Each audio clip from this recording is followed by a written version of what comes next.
Why is that? I don't know. I just don't like it. Does it taste like dirt to you? It depends. I thought we said no notifications here, Joe. It was my laptop. I'm sorry.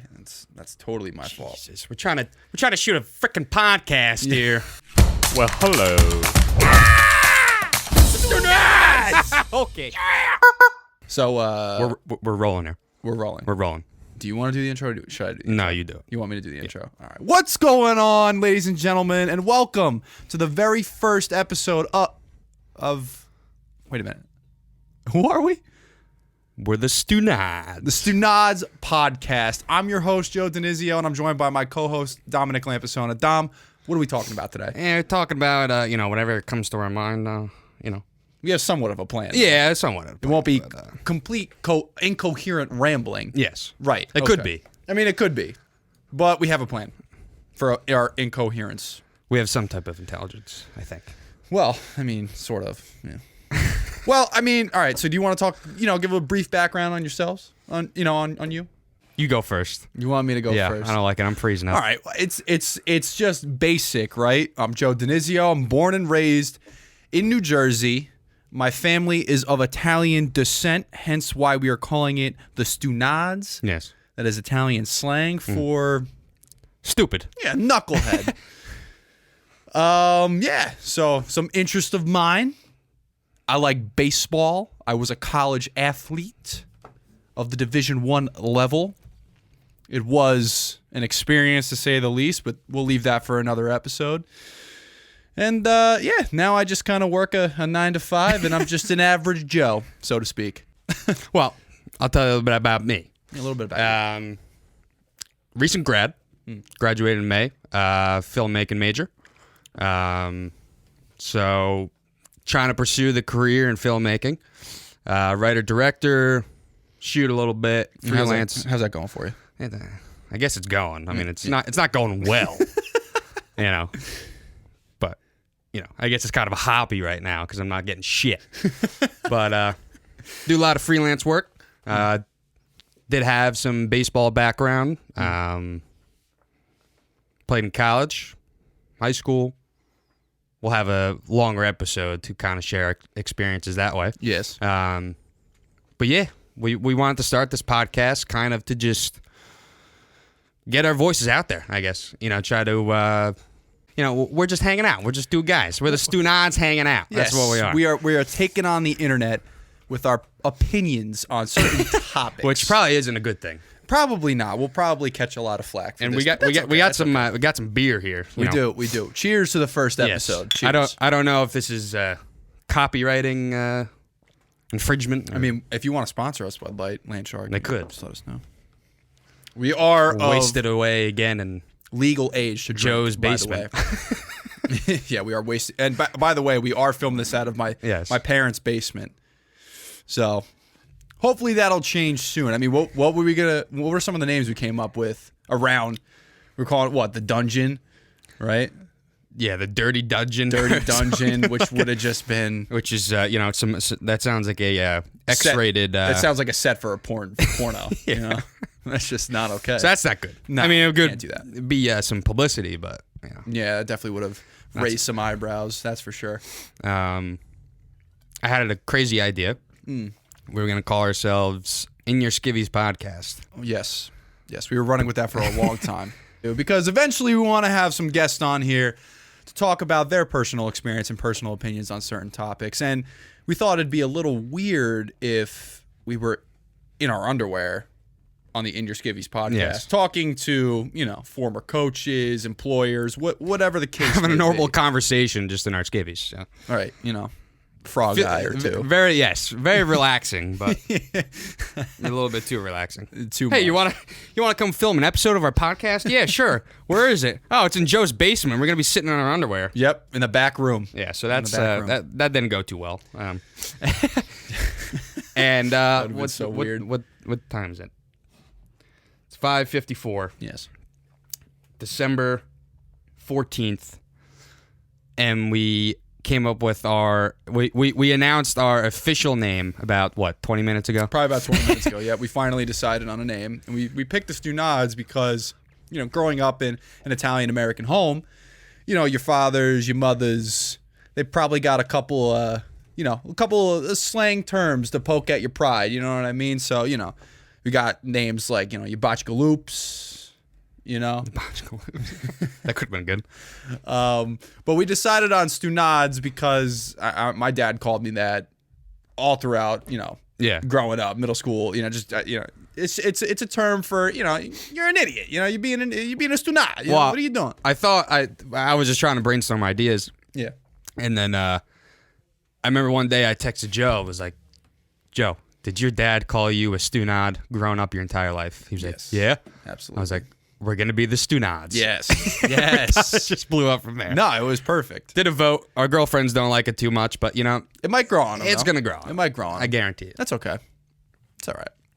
We'll figure it out. We'll figure it out. That's going to be our motto, too. We'll figure it out. Yes, we'll figure it out. That's been my mindset for the last 6 months now after school.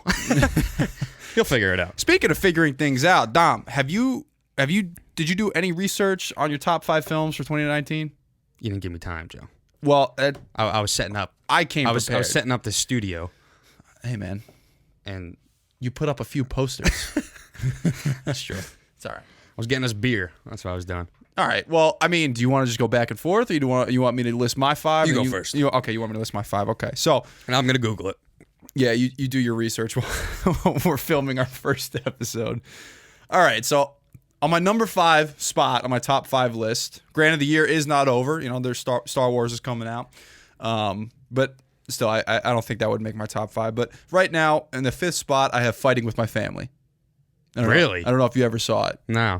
Fighting with My Family is a movie about Paige. She was a WWE diva, and it was just her origin, how she got into the business, how she almost revolutionized what it means to be a WWE diva. Before her, it was this idea of having, a Sports Illustrated supermodel out there wrestling. And she was, although she is very attractive, she had like this more goth look to her, a little bit more edgy. And yeah, she started a whole new era for WWE divas. And I thought the movie itself was, 1, very entertaining, and 2, just to see what actually goes into, putting on a WWE wrestling match. The more you're going on with this, the more I think you were just watching it because she was a diva, Joe. Is this true or not? Slightly. Because there was a diva, and you saw The Rock for probably about 15 minutes in it. Yeah, The Rock is pretty cool. And not to mention, Vince Vaughn was just awesome in the movie. Oh, that's right. He was awesome. I really enjoyed his performance. And Florence Pugh. What was he? He was like the coach Paige or something? Yeah, he was like the recruiter / coach. They like Florence Pugh and Vince Vaughn were just awesome. Like, I really enjoyed the performances, and as well as everyone else in the film. The list isn't coming up. I keep hitting more movies. He's not coming up. That's not my problem, buddy. Great. It's not my problem. So I'm gonna have to wing it now. You might have to wing it. Just use that list, and then movies you saw recently. But anyway, getting down. I don't even know what came out like around January. I mean, what Glass? Oh, okay. What really comes that wouldn't make it into your top 5? No, what I comes didn't out see in it. January that's worth being in a top 5 list for the year? Usually the B horror movies come out in January, and nobody. That is true. And nobody. Happy Death Day 2.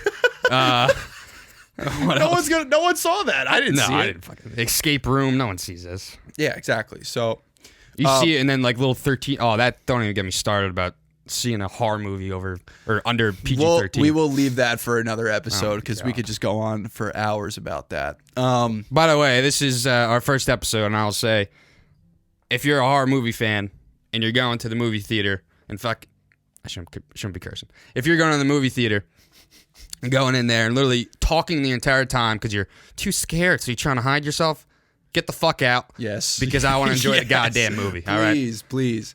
It's just not right. It's just not right.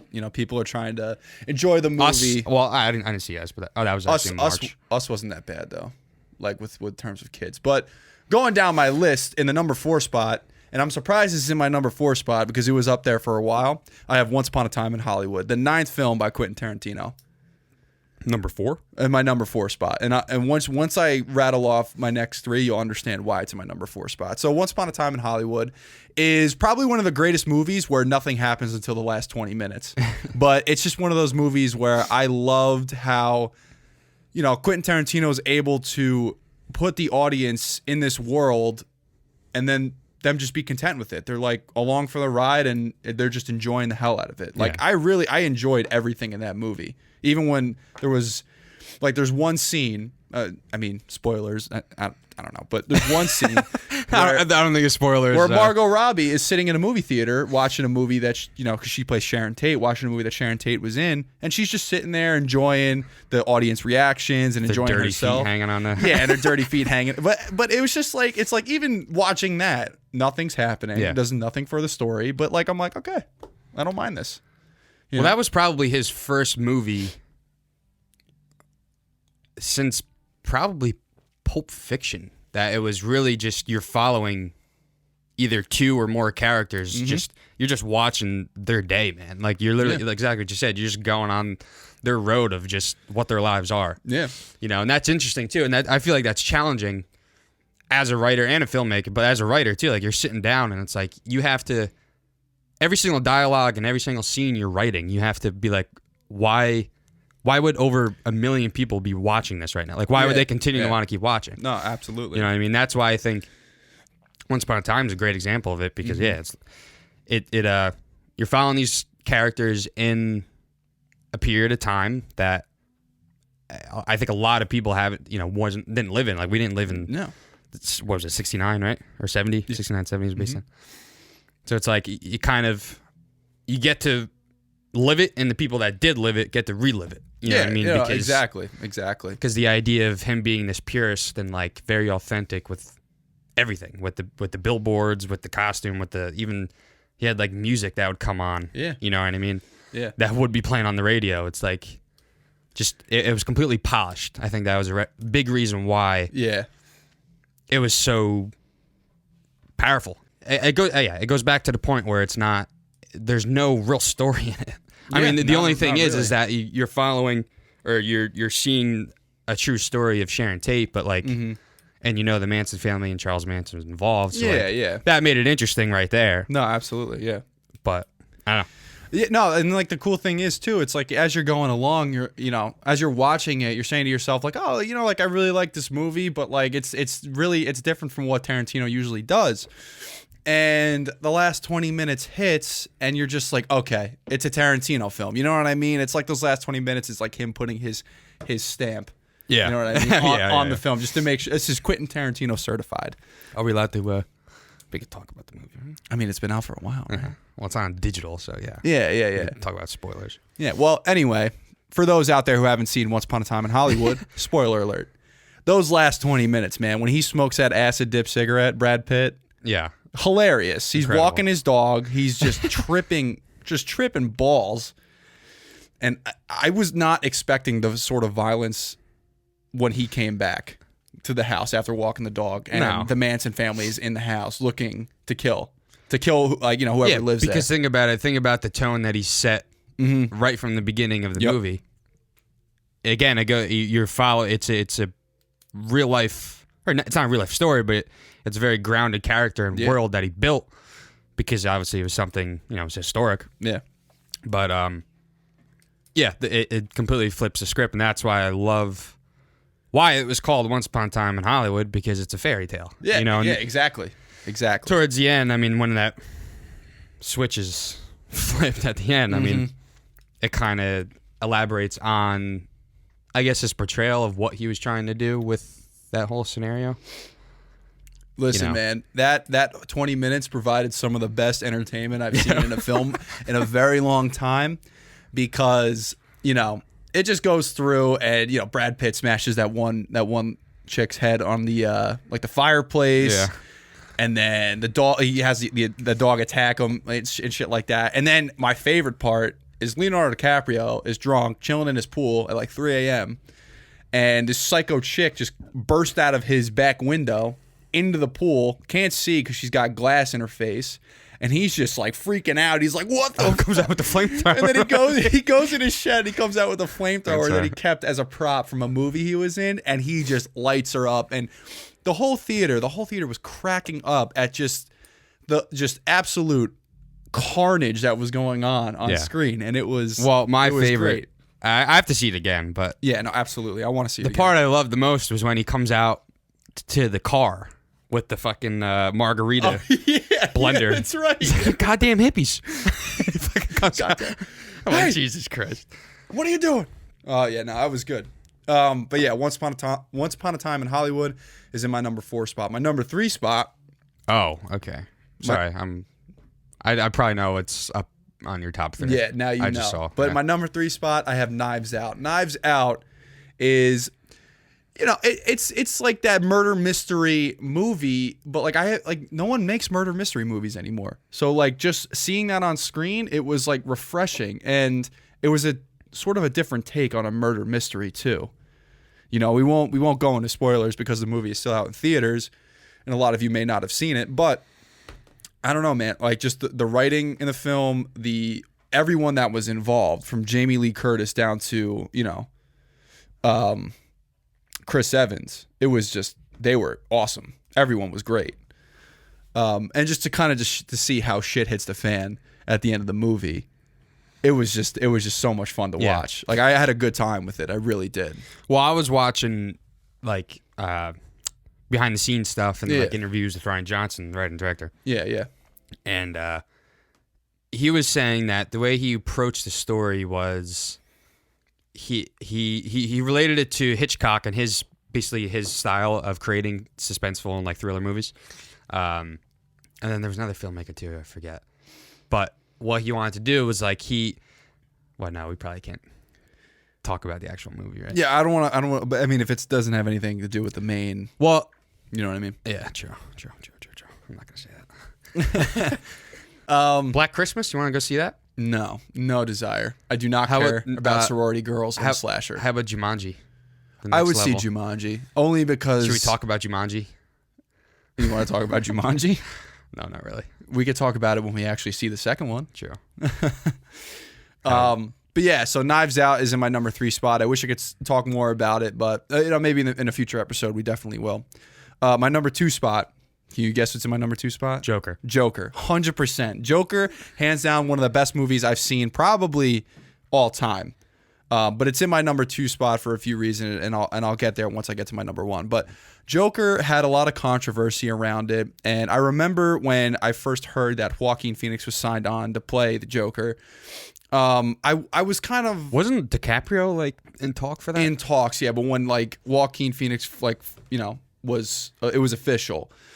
I had doubts for the movie. I really did, especially because it's also in the DCEU, which is an absolute mess right now. But that's, again, another topic for another episode. But I had my doubts about it, and the hype leading up to it was, first of all, it was awesome, and not awesome at the same time because people were shooting it down, but at the same time, it was getting publicity from it. Not to mention the fact that it broke a bunch of records when it came out. But the movie was just so grounded and so real to the point where as I'm watching it, I'm almost questioning if I should be watching what I'm watching. And despite how some people might feel about it, I really did enjoy the movie. And for a film to move me the way that Joker moved me, to feeling uncomfortable at certain points, to laughing in uncomfortable situations, like that to me, that's why, filmmakers make films, is to stir different emotions in their audience, and the movie it stirred so many different emotions in me, and I loved it. It was just awesome. So that's why that's in my number 2 spot for sure. Yeah, I just wrote it down. But yeah, I'm trying to write down my list, but yeah. And then moving on to my number 1 spot for 2019, my favorite film had to have been Avengers Endgame, and I'll tell you why. Avengers Endgame was a culmination of my childhood, probably about 11 years worth of my childhood in one movie. And as I'm watching it, I have feelings of nostalgia. I'm entertained. I'm laughing. I'm thinking back to when the first time I saw Iron Man, the first time I saw Captain America, and I'm thinking to myself like this, like, you know, it was like a callback to growing up for me. You know what I mean? And the fact that it was entertaining as hell, and I saw it on opening night with an unbelievably entertaining crowd. Yeah, and it just did so much for me. The thing that I loved about it too, I don't know if it was their plan or not, but with the whole the time travel aspect of it. Yeah. You know, because you kind of said it perfectly. It's like it gave so much nostalgia back to you. Yeah. As someone that was a fan since it started. Absolutely. But that was because, you know, they when they go to time, what was it, like 2012, the first Avengers? Yeah, they go back to the first. No, it's 2014 or 2012. 2012. Yeah, because Age of Ultron was 20. So it's like automatically they go back to probably one of the biggest events that come out like in cinema history. Just the biggest superhero movie probably ever. It was like that, and I don't know if it was their plan to like have that structure of it. Yeah. You know. But yeah, the entire time of the whole time travel like gap, it was probably like that act 2 of the story. It was just unbelievable. Yeah, because again, you're going back into, you're literally time traveling back into your experiences. Like when I was watching it, like it brought me back to when I was watching it in theaters when I was however old we were, freshman year high school. Freshman year of high school, man. 14 you know what I mean? Like, and I old. remembered like for a split second, like, oh shit, like, dude, I remember actually watching Avengers. And I'm like rewatching it, but like in a different version, you know what I mean? And I wouldn't even say the first Avengers, but like, you know, it reminded me of the first Iron Man, and the first Iron Man came out in 2008? 2008. We're in middle school. You know what I mean? I'm like 11 years, 10, 11 years old. And I just remember, going to see that in theaters, and that's still, to this day, one of the best Marvel movies, hands down, in my opinion. Well, the thing about it, I mean, because you can't compare it to... No. The only one you'd be able to compare it to is like Infinity War. Which was but another fantastic Marvel film. But they're completely different movies. Yeah. That's why when people ask me, I'm like, why? Like, which one's better? I'm like, you can't even... Yeah, they're different. You can't even compare the two. Yeah. I mean, because one's a setup. Obviously, one's part 1, the other one's part 2. But right. It's like... Exactly. But you could call Infinity War, not even Avengers Infinity, you call it Thanos Infinity War, because that movie is hands down about Thanos. Yeah. Which I'm completely fine with, because Thanos is one of the best supervillains of all time on screen. Yeah, and then Endgame, it kind of brings it back to who you fell in love with, 2008 or when Avengers came out. And did you notice, again, spoiler alert, did you notice, you probably did, but in Avengers Endgame, like what was left was the core Avengers from the very first one. Oh, Thor, like in the Black beginning? Widow, Yeah. Hulk, you know what I mean? Yeah. Like, and that's like another callback too. You know, like none of them didn't phase away. Like the core group is still there, and they're gonna bring it all back. But yeah, so Avengers Endgame, my top movie of 2019. It was fun. It was epic. Brought back feelings of nostalgia, and just my experience the first time I saw it was unlike anything I've ever experienced in a movie theater. So Avengers Endgame, my number 1 film of 2019. I wonder if you can kind of compare Endgame to like, because it was the end of an era. It was literally an end of an era where it was 10 years worth of stuff, and you see Iron Man go down, see Captain America. Yeah. But can you compare it to like the end of Harry Potter or whatever other like franchise? Okay, so end of Harry Potter, because like those are the only movies you can really compare it to. Is like the end of. The end of like sagas and shit, like and or stuff like that. Like in a way, like compare it to, well, I guess the Dark Knight Rise, but that's kind of. Well, but no, yeah, you can compare all of them, but like just in how it's like the culminate, like it's just the wrap up of what they built. Well, we'll think about the weight each of these movies carried. You know what I mean? Like Dark Knight Rises made a decent amount of money, right? The last Harry Potter, Deathly Hallows Part 2, made a lot of money.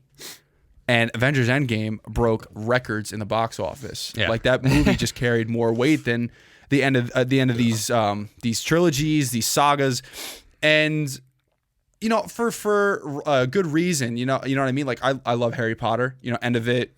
Like watching the last one. Like I was sad to see it end, but I was satisfied with how it ended. I mean, reading the books too, growing up. I enjoyed the end of the last film for Harry Potter. Endgame. Dark Knight Rises, again, an end to one of the best not even Batman trilogies or superhero, just one of the best movie trilogies of all time. Yeah. Like Dark Knight. I got it right there. Again, a very satisfying ending to that whole story. But Avengers Endgame, man, that was just, I wouldn't even consider that like a movie. Like that was an event, man. That was a complete event. Mm-hmm. You know what I mean? Like I look at Deathly Hallows Part 2 and the Dark Knight trilogy as just, oh yeah, it's the end of these, you know, series of films. Whereas Endgame, like I saw that as an event, man. I bought my tickets probably a month and a half in advance. I had a countdown on my phone. Like I was just unbelievably excited for that movie. Because one thing too, because I didn't know what the hell was going to happen leading up to it. I had no idea what the hell was their going to happen marketing in the team movie. was like, it was incredible. we're not going to tell you. Yeah, we're not. Which was perfect. I mean, that's how any big movie like that, because you don't. I mean, all type of Hollywood trailers and marketing tools now, it's like they're not going to show the whole movie, but you know, they're giving up key things that it's like, oh shit, like I wish that was kind of like a surprise. Yeah, and You like know? it goes back to the point where like Harry Potter, like I read the books. I knew how it ended.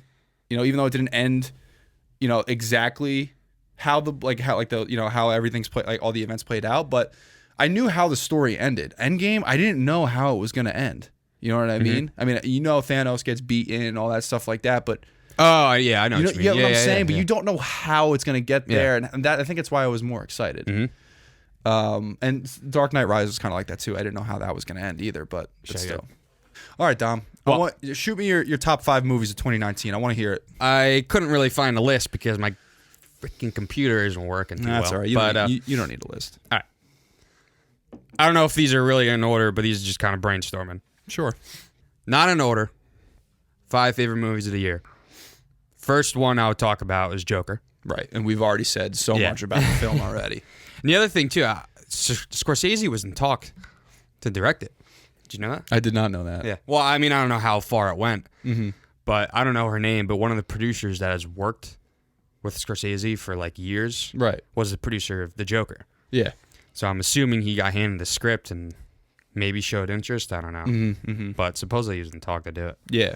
Um, If it would have been a completely different movie if Scorsese did it. Completely different. Yeah, and that's the thing too. It's like, and that's because it gives you more credibility and like respect to Todd Phillips, Oh, 100%. who has done like a bunch of classics of comedy. You know what I mean? That's true. That did is Old true. School, did Starsky and Hutch, which I don't know how many people saw that. Did the Hangover trilogy. Which the War Dogs. first Hangover is an absolute classic. Yeah.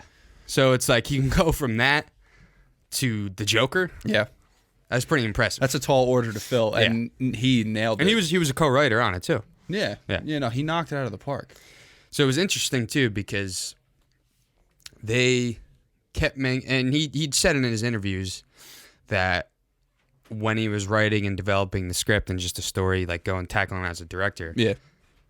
the inspiration was from Taxi Driver. And Yeah. I heard about that. yeah, and then King of Comedy. I see. I never saw King of I never Comedy. saw it either, but I mean I know what it's about and everything. Yeah. But I don't know. I mean, I can see Taxi Driver in it, but I just hate people. Like, I hate that was in my head while I was watching it. Yeah. You know what I mean? Because now I'm thinking, like, oh, like, it's not like ripping off, but it's like, oh, it's not a rich. But, like, I don't know, man. To take a character like that. Every film pull inspiration from other films, other stories, other books? Yeah, that's so, what I'm saying. I think that's a dumb comment. You know? Oh, it's a complete ripoff. I mean, yeah, there's a lot of similarities between the two. Doesn't mean it's a complete ripoff. Like, that's just, I think that's an ignorant comment. Like, so many movies pull inspiration from just different source material. But I think the biggest thing was the recognition that Heath Ledger got from The Dark Knight. Right. So now it's, in a way, taking that next step of the character and the portrayal on what he could do, both Joaquin Phoenix and Todd Phillips. Yeah. Because a lot of people, that kind of brings up my other point where it's like, you can't even compare those two characters either. No, To you me, really at least. can't. They're completely different Jokers. You know? 100%. Like, you have the Joaquin Phoenix Joker, who's this, broken and just like sick in the head individual, whereas you have, Heath Ledger's Joker as a complete psychopath. Yeah. It's complete, and he's a little bit more Complete agent of chaos. Exactly, 100%. And not comic booky in any way. Yeah. Like, Heath Ledger's Joker's still grounded, but Joaquin Phoenix's Joker is just, it's border. I mean, it's mental illness. Like you see it in the movie. They explain the reasons for why he is the way he is, like in medicine. You know what I mean? Like they completely ground him. Which was awesome. No, it's awesome. It's a great take on the character, but at the same time, it brings you back to that feeling where it's like unnerving at some points in the movie. But again, like it's not necessarily a bad thing. Yeah. And I was looking at it too. There was something I saw, and it was how Heath Ledger was kind of not timid, but he knew he had to fill shoes of like Jack Nicholson. Yeah. Which is, and then then it came up like an interview of Heath Ledger, and he was like, if Tim Burton were to come to me like in that time period, or like if he was just trying to make that movie, Tim Burton, I was like, oh, can you play this Joker with the style that he had? He would have said hell no, because it's nothing. I mean, first of all, again, you can't live up to Jack Nicholson's Joker. You know what I mean? But he was the first one to really like pull it off. Yeah. And it's iconic. Yeah. In a way. But yeah, not like if you just look at all the Jokers, every Joker that has ever played, filled, every person who's filled that role has had a different take on it. And I know we're going to talk about the Jared Leto Joker because. And I don't know if that was him. I still think if you gave him another shot with different direction, different writing, I still think he could pull it off because the guy's just weird. He's an eccentric dude, and I think he can pull off a character like the Joker just with a different take on it. The whole gangster, like just weird Joker that he had, it threw me off. And I to be honest, that's not the main reason why Suicide Squad was the way it was, but. I didn't like it compared to the other Jokers I've seen. I didn't like his Joker. Yeah, I know. I hate to say that because David Ayer. I love his shit too. It wasn't his fault though, and we couldn't have been. We could talk. I mean, we'll probably have an episode talking about the DCEU, but yeah, it wasn't his fault. We'll talk about it. Supposedly they gave him like 6 weeks to write the script. Something crazy like that. Like that's for that big of a film. You cannot. You can't. That's impossible. No, yeah. And then especially putting a timeline on it where it's like, oh, you have to have it. To me, I wouldn't be able to do that shit. All right, what do you got next on the list? Next is Knives Out, what we talked about. Knives Out, yeah, another great film. We can't really talk about it. Yeah, no, we can't really talk about it. When it comes out on DVD, we'll have a spoiler talk. Daniel Craig said it took him like 6 weeks to try to like get his accent. Yeah, I saw that, or I heard that. Yeah. Which was interesting. I mean, because you have a British, he's British, right? Yeah. You have a British guy go out and try to do a southern boy accent. Yeah, southern farm boy accent. It's a little. I was very thrown off, but I wasn't thrown off, but I was caught off guard because I didn't know that was what he was going to do. The first time he spoke, I was kind of like, wow. Like, I was like, what? Yeah, like, come again? And he pulled it off well. He did really well. I like him as an actor a lot, especially after watching Casino Royale again for like the billionth time today. Yeah, Dom hasn't seen any of the new the Daniel Craig James Bond's film, which is a complete. It's a sin. I think it's a sin, my guy. Like come on, those movies are so good. It's not that I don't want to see them. All right, well we can watch them. We'll watch them tonight. Yeah. All right. Yeah. When we're cuddling. Oh yeah. Well, we'll probably cuddle later. Right. Yeah. Probably. That was the plan. I brought my PJs. Oh, you did? Yeah. No, I got sweats upstairs. Too. All right, cool. He really hasn't done a lot. Rian Johnson. Yeah. He did Rian Johnson, yeah. He did Looper. Did Looper. He Last did Jedi. And then he did Brick. Brick. Yeah, I think so. I was on his IMDb page not too long ago. I mean, no, he hasn't done much, and he's done pretty well for himself. Despite what people say about The Last Jedi, I thought it was a pretty solid film. I didn't think it was bad by any means necessary. Looper again was another. Looper was awesome. Was a great film. And that was something that was original too. Like that was like a high concept film. Yeah, you don't see a lot of original stories anymore in film. It's usually either reboots or movie like film formulas that have been regurgitated a bunch of times. aka Marvel. But Yeah, don't get me started about. We'll talk about that at another episode. But yeah, man. I mean, yeah, no, he's done well for himself. I think his track record is pretty damn good. All right, I'll talk about a movie we didn't talk about yet. All right, Ford vs Ferrari. You didn't see it. I didn't see Ford vs Ferrari, although from what you've said and what my brother has said, it's a fantastic movie, and I feel like if I saw it, it probably would have kicked out fun, fighting with my family. Yeah, It was fun as hell. I it mean, looked like it. I remember when it was coming out, and I was watching like interviews with the director James Mangold.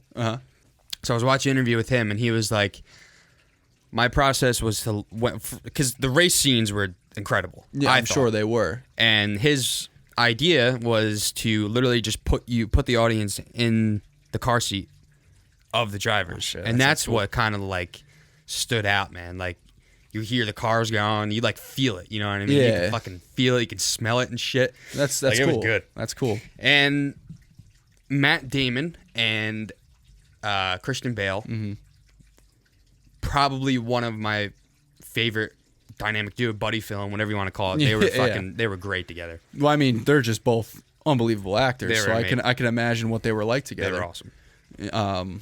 Yeah, I honestly had to get myself to see Ford vs Ferrari one way or the other very soon. I've been dying to see it, just never got the chance to go and see it. But I heard it's a fantastic film. Yes. Yeah.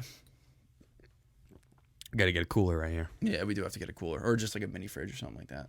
I have Toy Story 4 on here. You do have Toy Story 4, okay? Because a lot of people are saying it's their favorite Toy Story. What do you think? See, I did end up seeing Toy Story 4. I watched it on a bootleg website. Did you? Yeah. Yeah, I do that a lot. And to me, I mean, we could make a whole episode on this, but my favorite Toy Story, it's tough. It's between the first and the second, hands down. I'd probably go with the first, just because that's the movie I watched countless amount of times growing up as a kid. And there's just scenes that I watch where I get like, I would say a nostalgic feeling in a way, but like I get a feeling where it's like I'm a little kid again. You know what I mean? And the one scene there's two scenes. One scene I'm talking about is the scene where they're in Sid's house. Yeah, and then all that. Yeah. And then my next scene is when they're in the back of the pizza delivery truck. Yep. Those two scenes right there, like to me, they bring me home in a way. You know what I'm saying? So I'd probably say the first one's my favorite. First Toy Story one's 4, the third and fourth one are awesome. Yeah. They're really good. But the first and second are, to me, they're my favorites. Well, what's the purpose of making Toy Story 4 though? That was the thing that was pissing me off. Yeah, because they had a perfect ending for 3. They could have just. Sorry, I'm shooting shots at You're shooting shots at Disney. I think we're gonna come to like episode 10 and just not give a rat's ass what the hell we're saying. Yeah, that's true. Yeah, we get to the point where we're gonna stop being so reserved, and every word out of our mouth's gonna be fuck this, fuck that. But yeah, I don't know. I don't know what the purpose was for making it. Favorite really. Pixar movie? My favorite Pixar movie? Yep. The Incredibles. Really? Yeah. Oh my God, yeah. It would have to be Incredibles or Monsters Inc. Monsters Inc. is really good. I do like Monsters Inc. Yeah, The Incredibles is probably my favorite. Those were the two that I like grew up on. Oh yeah. I mean, we had Finding Nemo and stuff, but I don't know. Monsters Inc. like Incredibles too. I don't know, man. That's tough.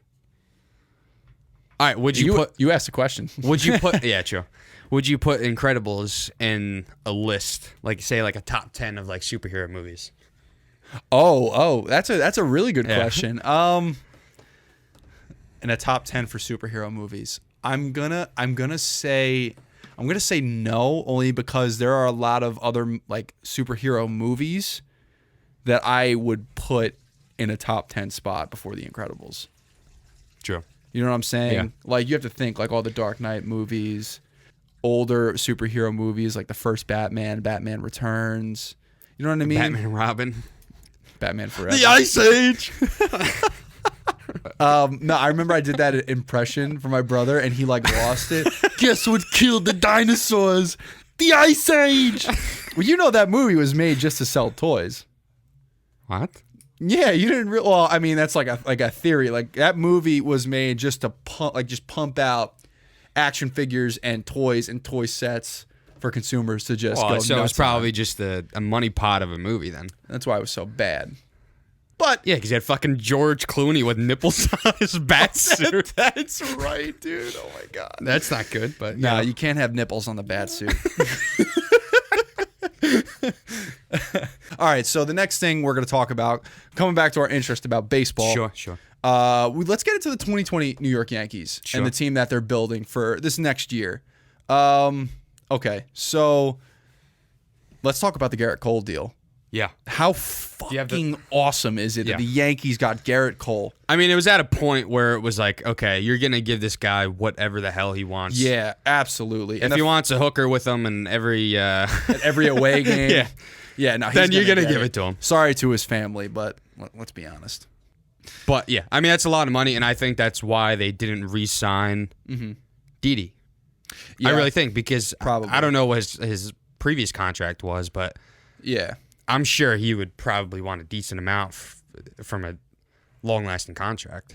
Yeah, and and like that just frees up money right there, because that's a big star. Didi's going to Philly for a year. Yeah. I think that's what I read. Yeah, he's going to Philly for a year. I don't know how much, but that might be a thing too, where it's like, all right, why would he sign a one-year deal with the Phillies? Yeah, that's true. I mean, you know what I mean? If they is that a strategy by the Yankees? Yeah, maybe like we'll just you go. You know what would suck? He goes to the Phillies for a year and the Yankees win the World Series this year. Don't even say that. Yeah, no, it's not, because Didi is the man, and he deserves a World Series win, absolutely. But let's talk about this picture you sent me probably a few days ago, and someone broke down Garrett Cole's $324 million contract for 9 years. For 9 years, and they broke it down into different sort of numbers. And when you read them out loud, it's pretty insane. So go ahead. $1.09 million per start. That's nuts. Over $169K per innings pitched. Mm-hmm. Over $110 per strikeout. $110,000 per strikeout. Yeah. And then he gets $9,200 per pitch thrown. See, that stat right there is it blows my mind. Incredible. That's crazy. And that's based on his it says based on the 2019 totals. True. That's if he has the same year, which would be perfect. Have the same year, Garrett Cole, please. We need it. And yeah, we need it because going into it, Garrett Cole is a great addition to the team, but a couple of things that went wrong with the 2019 Yankees, and I'm going to talk about the rotation. The rotation, believe it or not, was one of the worst in the league. Wait, for the Yankees? For the Yankees. Oh. Their pitching rotation was one of the worst in the well, I wouldn't say one of the worst, but it wasn't up to par with some of the record they had and some of the teams that they played in the postseason. So an article on CBS Sports. Now, this was in their August pitching stats. This is right before, postseason playoff time. So they had 668 and 2/3 innings pitched, and that was 23rd in the league. They had 141 home runs allowed, which was 29th in the league. They had a 4.76 team ERA, which was 18th in the league. They had 660 strikeouts, 14th, and 2.58 batting average against, which is 15th for the league. That was in August, so they're getting ready for postseason. Yeah, that's not okay, especially when you're going up against teams like the Dodgers and the Astros, who have. Not only do they have an unbelievable offense, but they have an unbelievable defense, and they have unbelievable rotations. Yeah. So I think that was a big reason why, we couldn't come away with a World Series appearance. I wouldn't even say win, just an appearance in the World Series. Talking about appearances, and you probably don't know this, but them not making it to the World Series was the first time in 100 years they haven't appeared in a World Series in 10 years. Does that make sense? I think so. Right? So every decade for the past 100 years, they've had a World Series appearance. This was the first decade from 2009 to 2019. They have not appeared in a World Series. That's crazy. Right? And they have a stacked team. They have one of the most talented teams in Major League Baseball. I know. So that was another problem for me. That was one of the things that I saw with that team where I was just like, all right, these guys, they're going to struggle come postseason time. Another thing is, too, the injuries. Yeah, that they were plagued with injuries this whole season. All right, and let me read whatever they had in that water. Yeah, I don't know, man. I don't know. Here's their opening day lineup for 2019, right? So you have Gardner leading off, playing center field. Judge playing right field at second, playing in the second spot. Stanton, Voit, Andujar, Sanchez, Bird, Torres, Tulowitzki, and then you have Tanaka on the mound. That was their opening day lineup. Stacked. Mm-hmm. Absolutely stacked. Here's our lineup on April 21st of 2019. LeMahieu, Voit, Gardner, Frazier, Talkman, Urshela, Ford, Romine, and Wade. Wow. And Paxton's on the mound. Put yourself back in April. Half the names on that lineup, you're thinking to yourself, who the fuck are these guys? Yeah. You know, like that scene in Major League where it's like, who the fuck are these guys? And you have, you know, the two foreign field workers are like, oh, these guys are shitty. You know what I'm saying? But the crazy thing is like those guys were producing and they were winning games. That's the thing. And to be a Yankee fan, that was probably one of the most gratifying feelings. She was like, oh, yeah.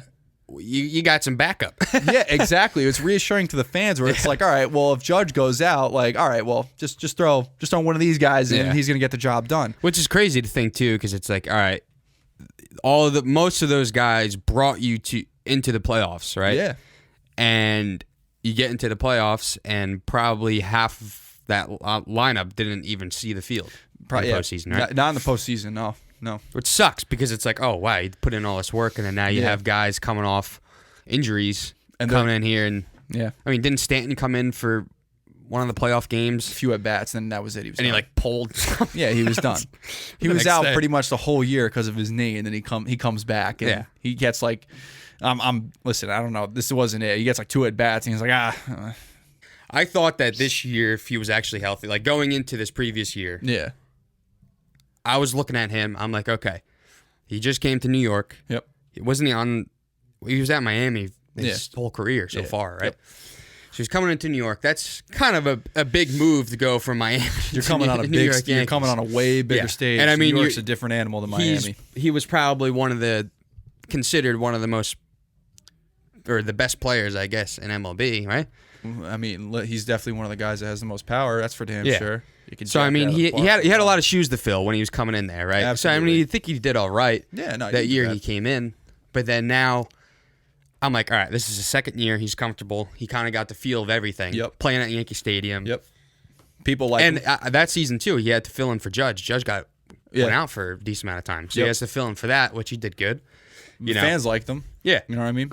So that's. So I was thinking so positive with him. I was like, he's gonna come in here and just tear shit up. Yeah, you know what I mean. He's gonna be like a great DH. Yeah. You know, if they need him to play the field, he'll play the field and be good there. Yeah. You know, and then he got hurt. But so he got hurt. But I don't know, man. I need to see him just go off. He has it. I know he has it. He's got it. And I hate like people doubt him too, and like I can see why. But yeah. He's got a lot. Man. He's got so much. He's power. a monster. He's an animal. He might not be as consistent as you would want. Yeah.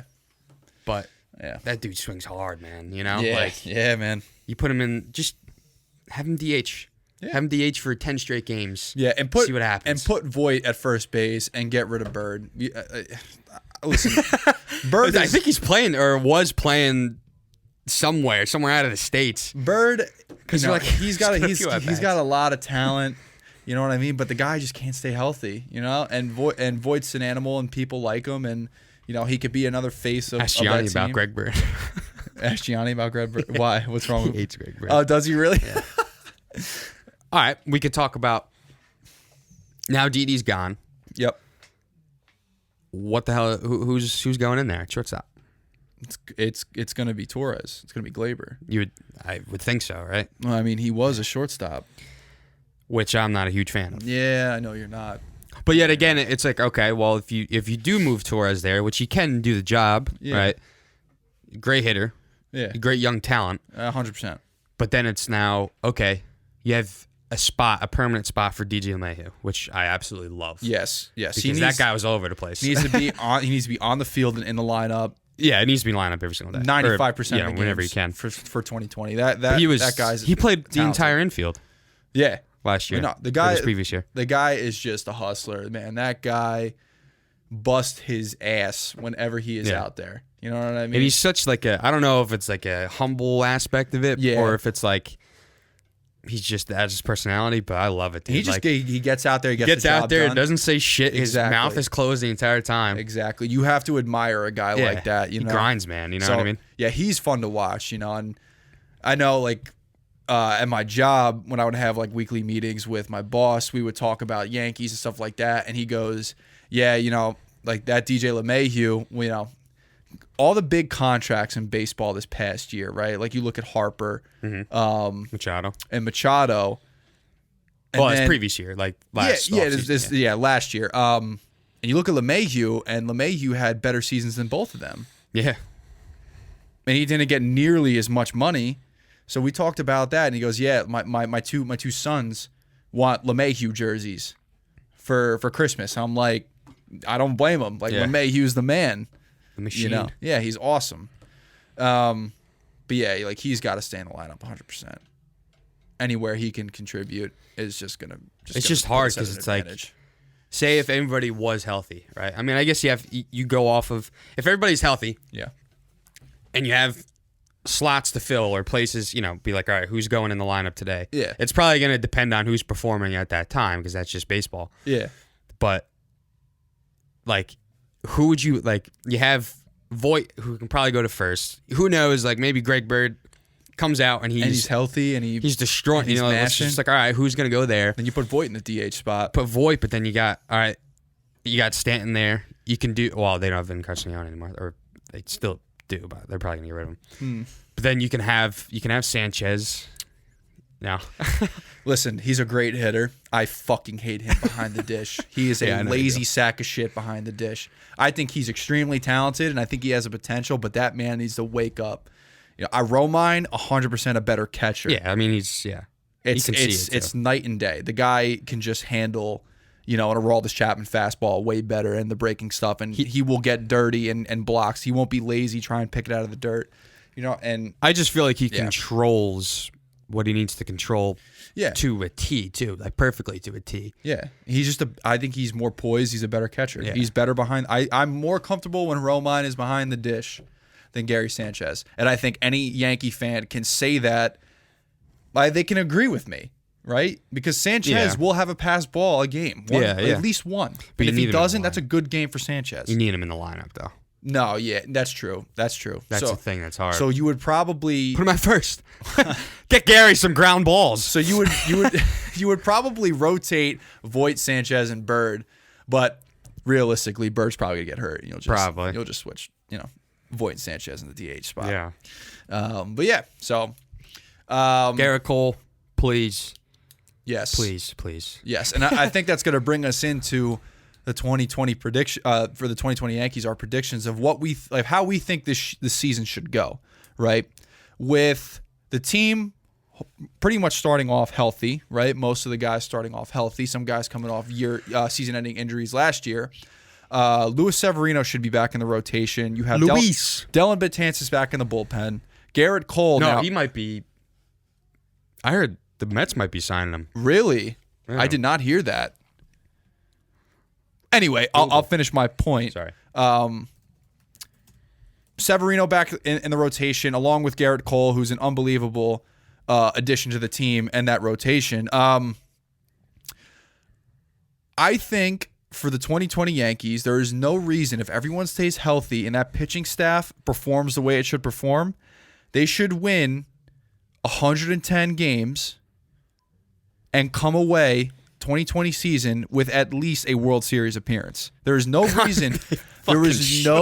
reason why that team with that rotation, their lineup, should not be in the World Series, let alone win the fucking World Series. I think it'd be the definition of bad money ball, man, if they can't. Yeah, and I think it's a complete waste. I do. People ask the question, oh, was the 2019 Yankee season a waste? Yes. The fact that they didn't make it to the World Series, it's bad. That's bad. It's not, because it wasn't a rebuilding year. No, not at all. That was 2 years ago. They have the team. I looked up the stat the other day. That their team is worth $4.6 billion. That isn't. They have the team. They should be winning a World Series this year. And if they don't, I'm sorry, it's another waste of a year. I agree. Well, what's interesting too is that all right, you have Cole now for hopefully 9 years. Whole part of his contract. I think he has an opt out in like 5 years or something. Yeah, but who wants to leave New York, especially if you're getting True, money and then like if that. they're winning too, Yeah. Well, the money's insane. Yeah. But I feel like someone else would, if he's still performing and the Yankees still don't win. I feel like someone would throw money at him. Yeah, that's true. Because he'll Yeah. probably. I mean, being on the Astros, just Yeah, having that winning mentality. You know what I mean? Yeah. Like that team just. But- on all facets of the game, they So win. all right, so They you win. think in 5 years, right? Yep. They can be a fucking solid team as long as they have Cole and Severino. Oh, in terms of their rotation. Yeah, with the rotation, because I absolutely. feel like, all right, if you get rid of Paxton, get rid of Happ, Yeah. and Tanaka, I mean, those are 3 solid pitchers that there's times where you can rely on them. Yeah, no, absolutely. Look at Tanaka. Like I Tanaka thought he was did an actually awesome job. not that bad this Yeah. year. I think he was better this year than he was in 2018. I really do. But think about it too, though. Okay, so you have that. Yeah. You let them go to free agency. You don't re-sign them. That probably frees up money because Yes. I would think at least Tanaka would be a decent amount to keep, right? Yeah. So that frees up money. Yeah. I don't know when their contracts are up, but then now the Yankees again will have more money Right. to do the next move they have to do. Exactly. And they can just, they can get that's even if they get another arm or something like yeah, they can relief get arm or something. either a relief arm or another solid starter, Yeah. a reliable starter who's going to go out there and win you, 18, 20 games in a season. But yeah, I mean, 2020 Yankees, like, win the World Series, please. There's no reason why you guys shouldn't at least be in the World Series, and whoever you're going to face, you better fucking kick the shit out of them. I need it. I mean, Garrett Cole went since May to the postseason without losing a game. Like, do it again. Do it again, please. We need you to do even it again. if all right, you can lose like here and there, but I you know what I mean? Like that's even if you did lose once or twice, that's still an absolutely incredible stat. Like you Unbelievable. still are winning the World Series Yes. And they didn't as long as you didn't don't even perform win. as good. didn't even win. You know what I mean? Yeah. Like if Garrett Cole performs just a little bit worse, It's still an unbelievable it's still year. an unbelievable season. Yeah, if you lose anywhere between May and October, you're fine. Yeah. But yeah, I think it's going to be just so much fun to watch him absolutely dominate on the mound this year and watch the whole team dominate if everyone stays healthy. It could be interesting too. What? I saw on Instagram. Yes. Yes. Cole, Yeah. who's going to be the ace of New York? Yeah. Cole or DeGrom? I didn't even fucking think about that. The ace of New York. The Wow, ace of New that's York. sick. That's imagine Subway Series with that. That's going to be incredible. Have them You bet your ass I will be spending. Yeah. I will dude. be spending a lot of money to try and That'll get be tickets to badass. that game. And I want to get good seats, I don't want Because you want to hear the pop of the Yeah, glove I don't want to go on StubHub and be like, oh, Johnny's selling these tickets for $6 and they're in the nosebleeds. Do you want to buy them? And you pay fucking like I don't know how much money. Yeah, looking down. $6 for the seats, but sitting all the way up there. $80 for fees. Yeah. No, I will spend $200. You hear that? Thum, Or yeah. From the 98 miles per hour fastballs that the 100 of them are going to be thrown. That'll be incredible, dude. Oh my god, that'd be an unbelievable matchup incredible. right there. Yankees will spank him. Yeah, no, of course. Of course. But yeah, so I mean, Dom, that was the first episode. Yeah. Well, I'd say it wasn't bad. I think bad. there's a lot of room for improvement. Yes. Let us know what you guys think. I'm very excited for the future of the Stunods Yes. podcast. The Stunods, man. The Stunods, yeah. Well, I want to leave something since it's the Christmas time.